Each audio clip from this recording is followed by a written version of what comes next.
रुपया के सामने में कुछ समझ में आता है? यहाँ तो सवाल है रुपये उगाही का। अगर रुपये उगाही का मामला नहीं होता तो यहाँ सोचिए कि इस तरह से आप तालिबानी फरमान जारी कर रहे हैं कि 2 दिन के अंदर स्पष्टीकरण दीजिए, अन्यथा आप छप्पनों को हटा देंगे। मैं औराई से हूँ तो मेरा ये फ़र्ज़ बनता है कि मैं औराई का मुद्दा सबसे ज़्यादा उठाऊँ, तो लोग समझते हैं कि व्यक्तिगत खुंदस है।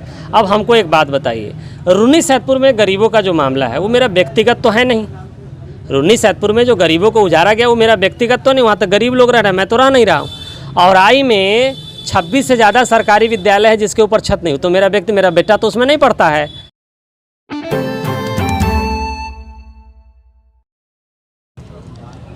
नमस्कार, आप देख रहे हैं चौपाल समाचार। चौपाल समाचार की हर खबर समाज पर करती है असर, और आज मैं जिस खबर को दिखाने जा रहा हूं ना, ये भी खबर समाज से जुड़ी है और संबंधित है एक ऐसे मामले से जिसको लेकर कि आज यहाँ पर लोग धरना पर बैठे हैं। मैं दर्शकों को बता दूं कि ये मामला 56 अमीनों के हटा देने का है सीधे सीधे, और इन लोगों का आरोप है कि यहाँ पर मोनोपोली जो जिस भी कहें, पदाधिकारी की कहें या और लोगों को भी कहें, वो बात सामने आएगी, लेकिन ये नाजायज़ है इन लोगों का कहना है और इसको लेकर आज धरना पर बैठे हैं। तो आज इन्हीं से पूछते हैं क्या है मामला। लेकिन दर्शकों से हम कहना चाहेंगे कि देखिए, चूँकि समाज की बात है ना, तो आप लोग नज़र बना कर रखिएगा और इनकी बातों को जो भी कुछ आपको सही लगे या गलत लगे कमेंट भी करिएगा, जिससे कि बातें और छनकर सामने आएगी। बहुत बहुत स्वागत है। धन्यवाद आपका।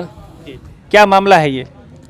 देखिए, आज हम लोग जो धरना पर बैठे हुए हैं, लगातार भूमि एवं राजस्व विभाग विवादों में रहा है, ये हम सभी जान रहे हैं। कई ऐसे मामले जो हैं भूमि एवं राजस्व मंत्री रामसूरत राय जी से संबंधित आया है प्रकाश में, और कई ऐसे मामले विभाग से संबंधित आया है प्रकाश में, जिसमें अभी हाल फिलहाल में हम लोगों ने मामला सुना है कि ट्रांसफ़र पोस्टिंग में बड़े स्तर पर पैसा लिया गया और उसको रोक दिया गया। कल माननीय मुख्यमंत्री जी ने अमीनों का भी जो ट्रांसफ़र हुआ था भूमि एवं राजस्व विभाग द्वारा, उस पर भी रोक लगा दिया है। क्यों? क्योंकि पैसे का बड़े स्तर पर लेन देन हुआ।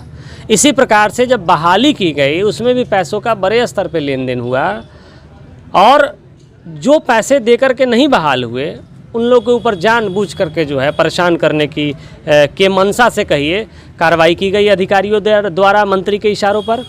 उसी का एक मामला सामने आया है मुजफ्फरपुर का। मुजफ्फरपुर पॉलिटेक्निक कॉलेज, सरकारी पॉलिटेक्निक कॉलेज है, ये बच्चा जानता है मुजफ्फरपुर पॉलिटेक्निक कॉलेज।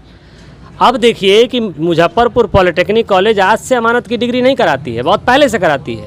लेकिन पिछले 4-5 वर्षों से वो कॉलेज क्या कर रही थी कि चूँकि अमानत का डिग्री जो कॉलेज कराती है वो कॉलेज अपने स्तर पे कराती है, उसका पाठ्यक्रम का अपना उसका शेड्यूल होता है, उसका परीक्षा लेने का अपना ये होता है, और वो अपने कॉलेज के नाम से जो है ना वो डिग्री जारी करती है। लेकिन बिहार के कुछ पॉलिटेक्निक कॉलेजों ने क्या किया, चूँकि इसकी वैधता सिर्फ बिहार तक ही होती थी, तो बिहार से बाहर होने के लिए एक नाइलेट एक संस्था है जो भारत सरकार द्वारा मान्यता प्राप्त है और AICTE द्वारा भी मान्यता प्राप्त है, जो कि आप वो अगर नाइलेट पटना अगर कोई डिग्री जारी करती है तो वो पूरे भारत में मान्यता प्राप्त होगा, और उसका एक वेट माना जाता है। जैसे जैसे एक माध्यमिक शिक्षा बोर्ड है और एक बिहार शिक्षा बोर्ड है। जी दीनबंधु जी, हम ये जानना चाहेंगे कि आपने कहा ठीक है नियम कानून की बात है, तो जो बातें आपको समझ में आ रही है तो ये विभाग के अधिकारी पदाधिकारी को नहीं आ रही है? मैं वही बताना चाह रहा हूँ। तो नाइलेट पटना से जो है मूल्यांकन और प्रमाणीकरण का काम जो है मुजफ्फरपुर पॉलिटेक्निक कॉलेज कराती है। अब कहिएगा कि ये बात विभाग को क्यों नहीं समझ में आया, तो विभाग को इसलिए समझ में नहीं आया चूँकि रुपया के सामने में कुछ समझ में आता है। यहाँ तो सवाल है रुपये उगाही का। अगर रुपये उगाही का मामला नहीं होता तो यहाँ सोचिए कि इस तरह से आप तालिबानी फरमान जारी कर रहे हैं कि 2 दिन के अंदर स्पष्टीकरण दीजिए, अन्यथा आप छप्पनों को हटा देंगे। जबकि भूमि एवं राजस्व विभाग 2021 में ही नाइलेट पटना से इन 56 अभ्यर्थियों की डिग्री के बारे में पूछती है, तो विभाग वहां साफ साफ लिख करके देती है। यहाँ देखिए पूछ रही है, 2 प्रश्न पूछती है कि भाई बताइए कि प्रमाण पत्र सही है या फर्जी है। तो नाइलेट पटना जो है वो साफ साफ लिख देती है कि ये 56 अभ्यर्थियों का प्रमाण पत्र हमने निर्गत किया है, हमारे द्वारा जारी किया गया है, कहीं से फर्जी नहीं है। और अगर आपको कोई जानकारी चाहिए तो आप संबंधित कॉलेज से स्पष्टीकरण मांगिए, इसके आगे हम आपको जानकारी नहीं दे सकते हैं। लेकिन विभाग एक बार भी मुजफ्फरपुर पॉलिटेक्निक कॉलेज से स्पष्टीकरण प्रमाण पत्र के संदर्भ में नहीं मांगा और इन लोगों को तालिबानी फरमान की तरह हटा दिया गया। और सबसे बड़ा दुर्भाग्य ये है कि वही विभाग, आप कह रहे हैं पैसों का ना, मैं आपको बताता हूँ पैसों का कैसे खेल होता है। इंटर पर अमीनों की बहाली करती है जिसके पास कोई प्रशिक्षण नहीं है।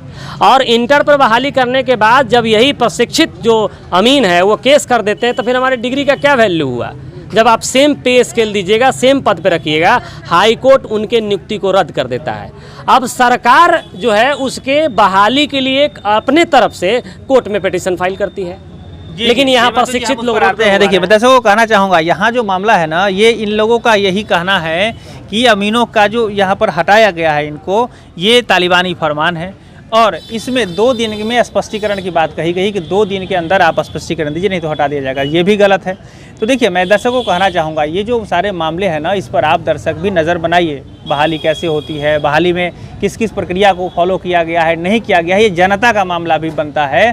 आप लोग भी इसको जागरूक बन करके और इसकी जानकारी आप लीजिए। दिनबंधु जी, हम शॉर्ट में ये जानना चाहेंगे कि अभी स्थिति क्या है, अभी क्या हो रहा है यहाँ पर? आप लोग धरना दे पर आए हैं, तो मांग क्या रखे हैं आपको?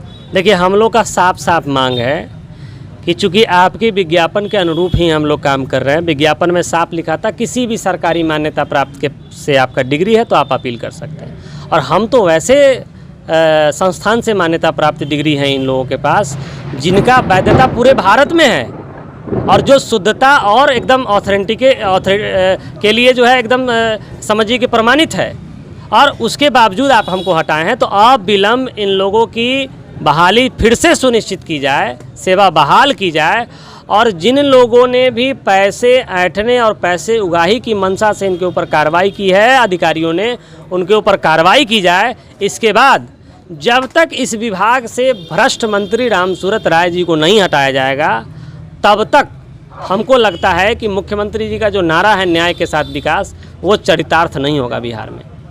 जी, तो देखिए, ये इन लोगों की जो मांग है ना कि जिन अमीन को गलत तरीके से हटाया गया है उसको फिर से बहाली किया जाए, और साथ ही साथ इनकी एक जो मांग है उस पर सवाल भी मैं पूछूंगा कि मंत्री जी को हटाया जाए। अच्छा, एक बात दिनबंधु जी बताइए, मंत्री जी पर अगर बात आती है, आपका बहुत सारा वीडियो हम लोगों ने देखा है, व्यक्तिगत भी आप कुछ उनसे लेकर चलते हैं कि ये सब खाली मुद्दा है, ये समाज का मुद्दा है?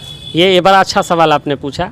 ये आजकल क्या हो गया है कि मैं औराई से हूँ तो मेरा ये फ़र्ज़ बनता है कि मैं औराई का मुद्दा सबसे ज़्यादा उठाऊं, तो लोग समझते हैं कि व्यक्तिगत खुंदस है। अब हमको एक बात बताइए, रून्नी सैदपुर में गरीबों का जो मामला है वो मेरा व्यक्तिगत तो है नहीं। रून्नी सैदपुर में जो गरीबों को उजारा गया वो मेरा व्यक्तिगत तो नहीं, वहाँ तो गरीब लोग रह रहे हैं, मैं तो रह नहीं रहा हूँ। औराई में 26 से ज़्यादा सरकारी विद्यालय है जिसके ऊपर छत नहीं हो, तो मेरा बेटा तो उसमें नहीं पढ़ता है, या मेरे स्वजातीय लोग तो उसमें जाके नहीं पढ़ते हैं, मेरा कोई परिवार का तो लोग नहीं पढ़ता है। लखनदई के ऊपर बांध नहीं है जिससे आज भी आप जाइएगा बाढ़ आएगा, बारिश आएगा, बाढ़ आएगा, 26 पंचायतों में पानी फैल जाए, ये मेरा व्यक्तिगत मसला तो नहीं है। अब सुन लीजिए एक बात और, 1 दर्जन से ज़्यादा सड़क मैंने बनवाया, मैंने पहल किया, मैं दौड़ा हूँ उसके लिए, मेरे पास प्रूफ है। इसका मतलब उद्घाटन कर दीजिएगा आपने पुल का, पहले सड़क का कर दीजिएगा पहले।